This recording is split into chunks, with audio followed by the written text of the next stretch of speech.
Señoras y señores, tengan una buena tarde. En esta oportunidad, el Servicio Nacional de Meteorología e Hidrología del Perú, SENAMI, tiene el agrado de presentar en este jueves científico al ingeniero Carlos Fernández con el tema Simulación hidrológica realista utilizando el modelo SWAT en una cuenca andina del Perú, por lo cual lo recibimos con fuertes aplausos. Ok, muy buenas tardes con todos. Soy Carlos Fernández, trabajo en el Departamento de Hidrología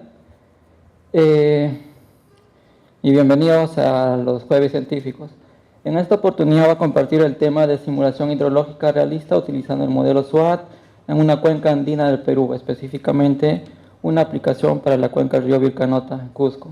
¿Okay? ¿Por qué realista? Básicamente realista porque nosotros en este estudio proponemos de cómo debe de calibrarse el modelo SWAT de tal manera que este modelo sea capaz de reproducir coherentemente los procesos hidrológicos, así como la simulación de caudales. ¿Okay? Un poco sobre el modelo SWAT. SWAT es el acrónimo de Soil and Water Assessment Tool, es un modelo americano desarrollado por el Departamento de Agricultura de los Estados Unidos. Okay, y como todo modelo hidrológico, pues necesita datos de entrada para poder producir los datos de salida, ¿no? Entre los datos de entrada que necesita el modelo tenemos los datos meteorológicos, ¿okay? Datos de suelo, uso de suelo y el modelo digital de elevaciones. En base a estos datos, pues el modelo nos permite estimar el rendimiento hídrico de la cuenca, como la producción de sedimentos y nutrientes, ya sea a escala de la cuenca entera, subcuencas o a nivel de las unidades de respuesta homogénea, los famosos HRU. ¿Okay? De acuerdo a este modelo, pues las unidades de respuesta homogénea son creadas básicamente combinando tres tipos de información: el tipo de suelo, cobertura de suelo y clasificación de pendiente. ¿Okay? Y es en estas unidades de respuesta homogénea que el modelo realiza la estimación del balance hídrico, considerando los siguientes componentes de acuerdo al diagrama conceptual mostrado en la figura izquierda, ¿okay? tales como la precipitación, la transpiración, la escorrentía superficial y los flujos subsuperficiales, como el flujo lateral, flujo de retorno desde el acuífero superficial y profundo. ¿Okay? De acuerdo a la definición, pues el flujo base está compuesto por todos los flujos subsuperficiales, tales como el flujo lateral y los flujos de retorno tanto del acuífero superficial y profundo. ¿Okay? Quería enfatizar en este diagrama conceptual el concepto de flujo base. Este estudio pues básicamente va a consistir en corroborar de que el modelo pueda reproducir bien tanto la escorrentía superficial y el flujo base, además de los caudales observados a la salida de la cuenca. ¿Okay? Como sabemos, en el modelamiento hidrológico hay diversas maneras de calibrar un modelo, ya sea de manera manual o utilizando técnicas de calibración automática. Lo tradicional, y por la rapidez y por el costo computacional, la mayoría de los hidrólogos optan por la calibración automática. ¿Okay? Sin embargo, pues tiene algunas limitaciones la calibración automática. ¿Okay? En esta figura mostramos que usualmente la calibración se realiza utilizando los datos observados de una estación hidrológica ubicada a la salida de la cuenca, donde comparamos pues los caudales simulados con los observados y determinamos algunas estadísticas de eficiencia, como es el coeficiente de Nash u otro estadístico. ¿Okay?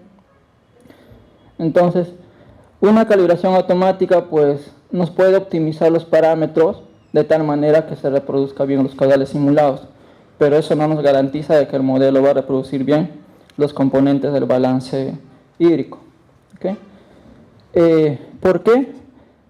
Porque básicamente las técnicas de calibración automática tienen algunas asunciones que debemos de cumplir y que normalmente nosotros no respetamos algunas asunciones.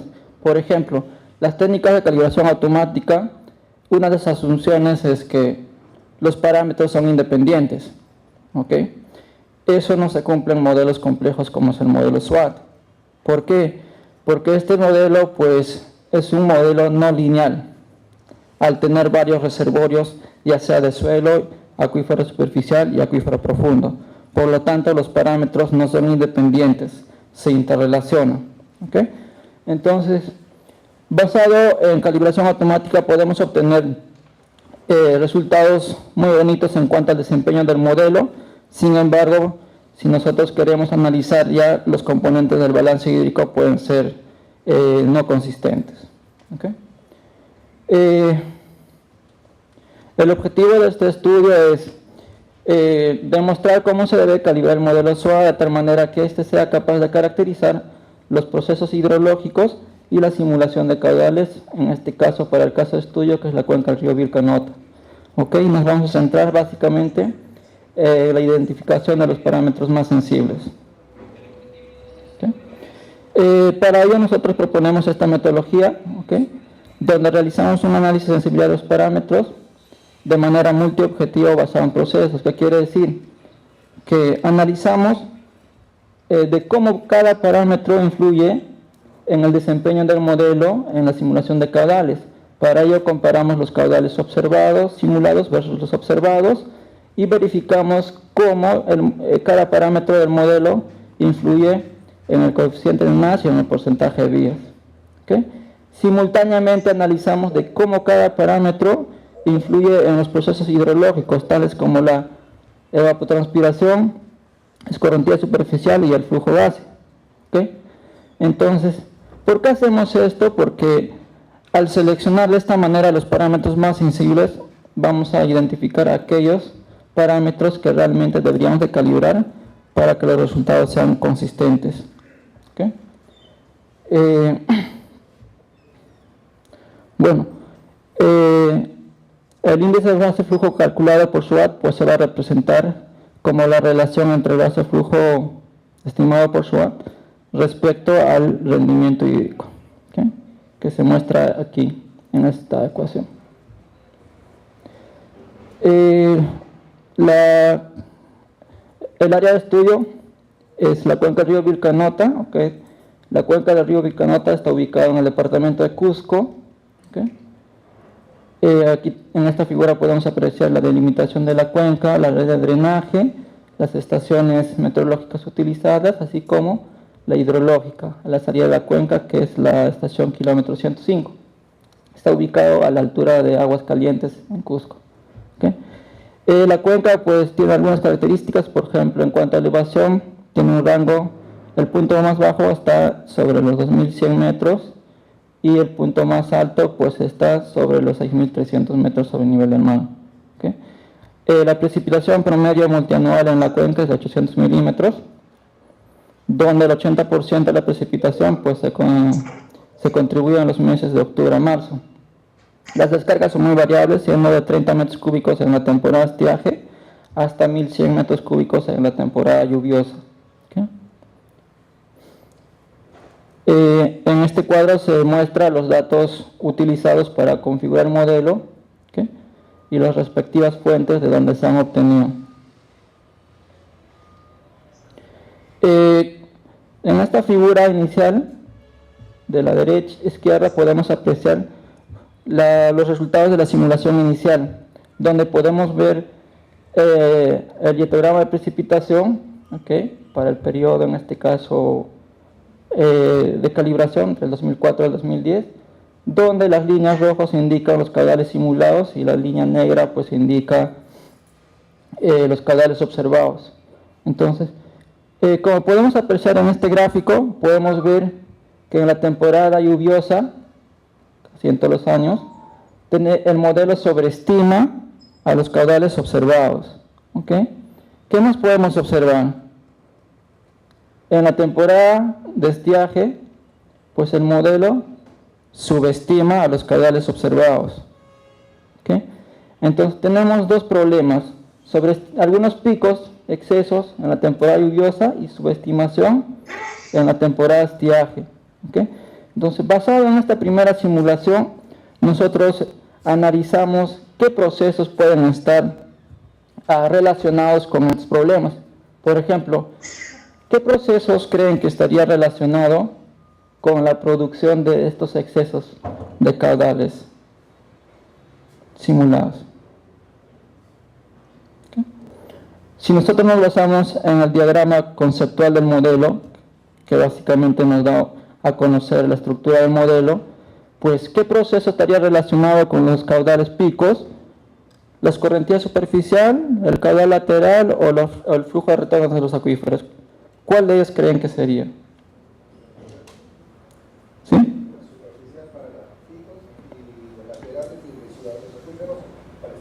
Exacto. Entonces, si nosotros sabemos que la escorrentía superficial, la respuesta es más rápida, entonces este proceso está relacionado con la producción de estos caudales picos, ¿ok? Y con lo que sucede en la subestimación de los caudales en el periodo de estiaje, pues está relacionado con los procesos que tienen que ver en el subsuperficial, ¿ok? Entonces, analizando la estructura del modelo SWOT, pues proponemos qué parámetros deberíamos de calibrar. Aquí nosotros no recurrimos a lo que es la revisión bibliográfica, donde podemos obtener qué parámetros podría calibrarse, pero no específicamente podría ser adecuado para nuestra cuenca, ¿okay? Por ejemplo, según la literatura oficial del modelo SWOT, para poder reducir estos picos sobreestimados, nos dice que reduzcamos el parámetro de curva número, ¿okay? Entonces vamos a incluir el parámetro de curva número. Además vamos a incluir otro parámetro que tiene que ver con la liberación del escurrimiento superficial desde los HRUs hacia los canales, que es el surlag, ¿okay? Bueno, y para poder mejorar la subestimación en el periodo de estiaje, pues vamos a calibrar los modelos que se relacionan, uno, con la evapotranspiración y con la cuantificación y respuesta desde los acuíferos, tanto superficial y profundo, ¿okay? En esta figura vamos a hacer el análisis de sensibilidad de manera gráfica, ¿okay? Donde vamos a analizar la influencia de cada parámetro en los diferentes procesos, como el escurrimiento superficial, caudal lateral, flujo de retorno de los acuíferos, cómo impacta el índice base flujo estimado por SWOT, el coeficiente de Nash y el porcentaje de vías de manera simultánea para todos, ¿okay? Quizás vale especificar aquí que el modelo que nosotros vamos a calibrar tiene que reproducir el índice base flujo de referencia, que es 0.78. ¿Cómo hemos estimado esto? Pues utilizando la técnica de filtros digitales propuesto por el mismo creador del modelo SWOT, ¿okay? Y a su vez hemos comparado que es un valor muy cercano al valor que han obtenido en una cuenca vecina de Cosnipata, 0.77. Entonces, eso quiere decirnos, pues, por condiciones geológicas y de clima similares, pues son característicos de la zona, ¿okay? Ahora, vamos a analizar el parámetro de número curva, ¿okay? De cómo influye en cada uno de los procesos anteriormente mencionados. Si nosotros analizamos el número curva, una disminución de ese valor, ¿okay? Mira, podría reducirnos la escorrentía superficial, inclusive una reducción un 50% de manera relativa podría darnos a que el modelo pues cuantifique casi cero la escorrentía superficial. Eso quiere decirnos que este parámetro es muy sensible, ¿no? Y viceversa, si aumentamos, pues aumentaría la cuantificación de la escorrentía superficial, ¿okay? Y de hecho que eso consecuentemente va a alterar todos los procesos subsuperficiales, ¿okay? Entonces, este parámetro es muy sensible en el modelo SWOT. Vamos a centrarnos básicamente en el desempeño primero. Mira, ¿qué pasa cuando nosotros reducimos el parámetro de número curva? Solamente calibrando ese parámetro podríamos llegar a que el modelo tenga un desempeño próximo a 0.7 pasos diarios, el cual sería muy bueno, ¿ok? Sin embargo, ¿qué pasa? A pesar de que el desempeño es muy bueno, nos dice que el flujo base es casi 100% y la escorrentía superficial es casi cero. Es algo ilógico cuando nosotros conocemos cómo es el comportamiento de una cuenca, ¿no? ¿Okay?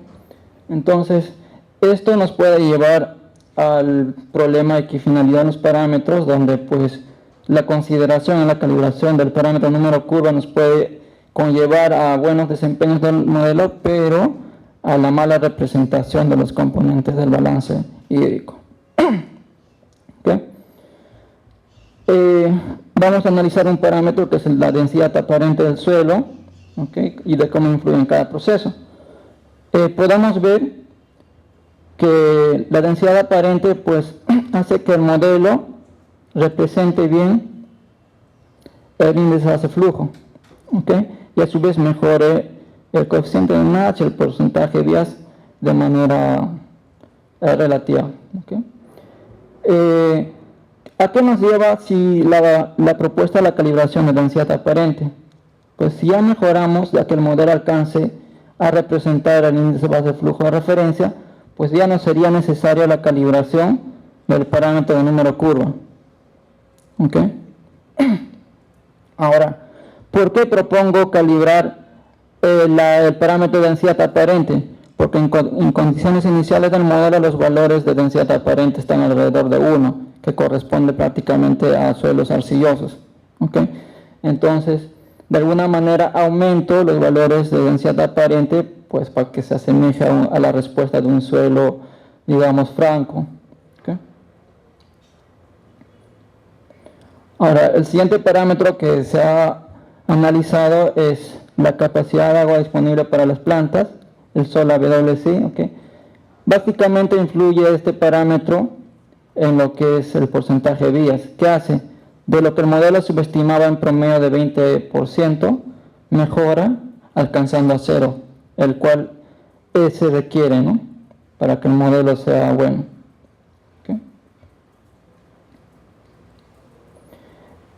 Adicionalmente se han agregado algunos parámetros que no influyen en los componentes del balance hídrico, sino en la respuesta únicamente. ¿Okay? Así tenemos el parámetro SURLAG, que influye en la respuesta de la escorrentía superficial. ¿Okay? Estos valores van de 0 a 20 según los valores permitidos para este parámetro, donde 0 indica que la respuesta es más lenta y 20 pues la respuesta de la escorrentía superficial es muy rápida. Entonces, si uno quiere reducir esos picos, tendría que trabajar con este parámetro. ¿Okay? Y por ejemplo, cuando nosotros reducimos el parámetro SURLAG, ¿qué pasa? Solamente calibrando ese parámetro podríamos llegar a que el modelo tenga un desempeño 0.8.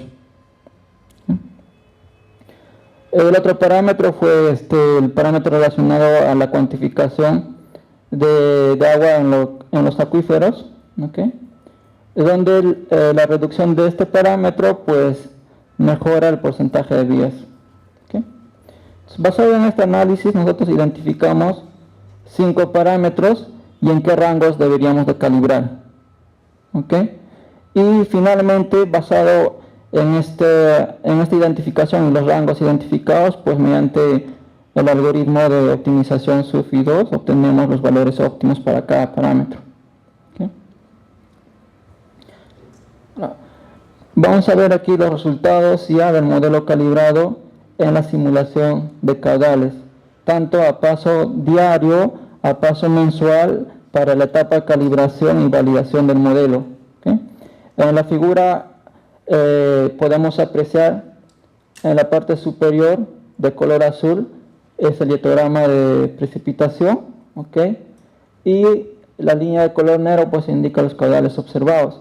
Si nosotros nos fijamos los caudales observados a paso diario para el 2010, tenemos un pico, ¿verdad? Ese pico es el que se ha observado en el evento extremo del 2010 y ha sido reportado en varios artículos científicos, ese evento extremo. ¿Sí?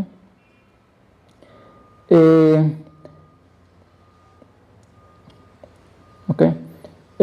La banda de color verde nos indica los caudales simulados, okay, a un 95% de probabilidad, okay, o de confianza, donde podemos apreciar pues los patrones a pasos diarios, la dinámica de caudales diarios se reproduce de manera coherente.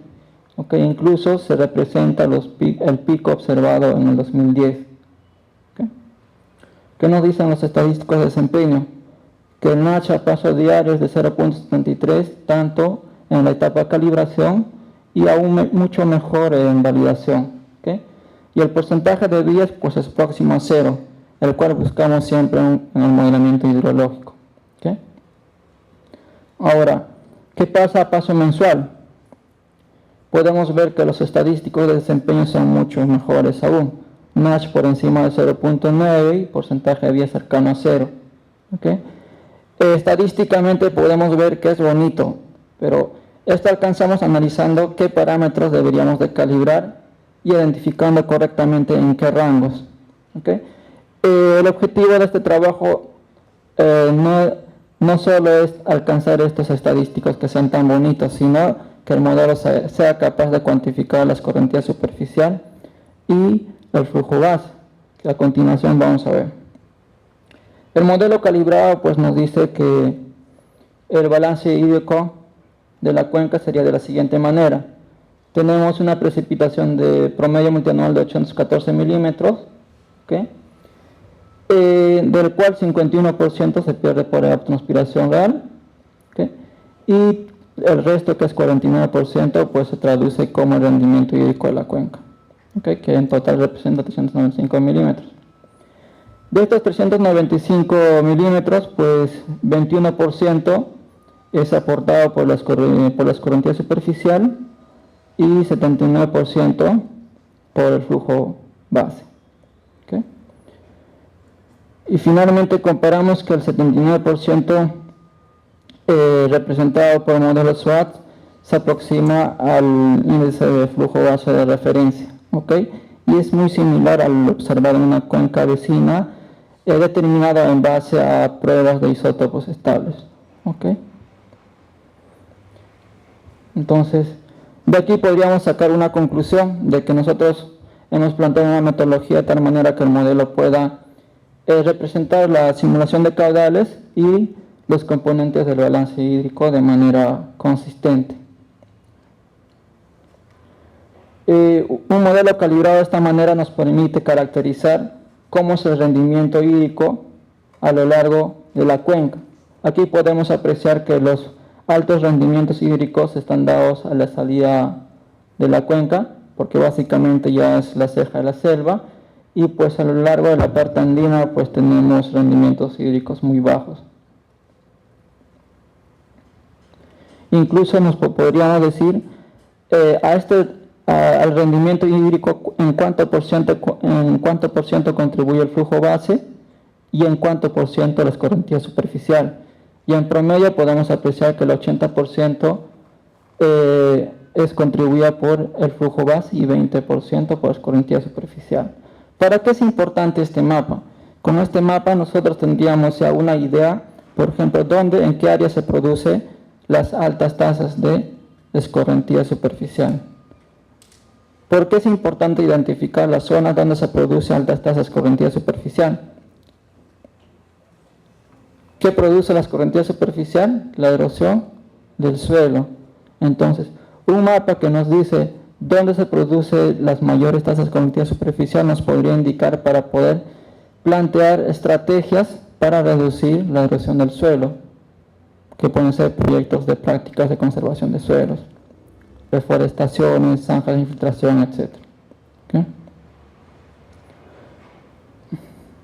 Obviamente que un modelo calibrado de esta manera nos podría dar de manera coherente cómo es la variabilidad espacial de los distintos procesos hidrológicos, cómo es la evapotranspiración real, la escorrentía superficial y los otros componentes a lo largo de la cuenca. ¿Okay? Bueno, finalmente damos siguientes sugerencias. ¿Okay?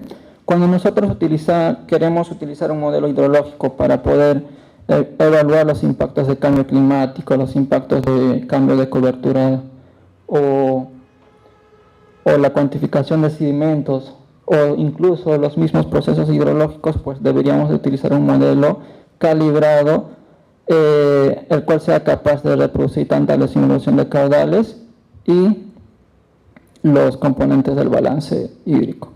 ¿Okay? Si el modelo no tiene esa capacidad y solamente verificamos con los caudales observados, pues no sería tan robusto nuestros análisis. ¿Okay? Bueno, finalmente agradezco por la oportunidad a la Dirección de Hidrología y a CENAMI por permitirme en este día participar en el evento.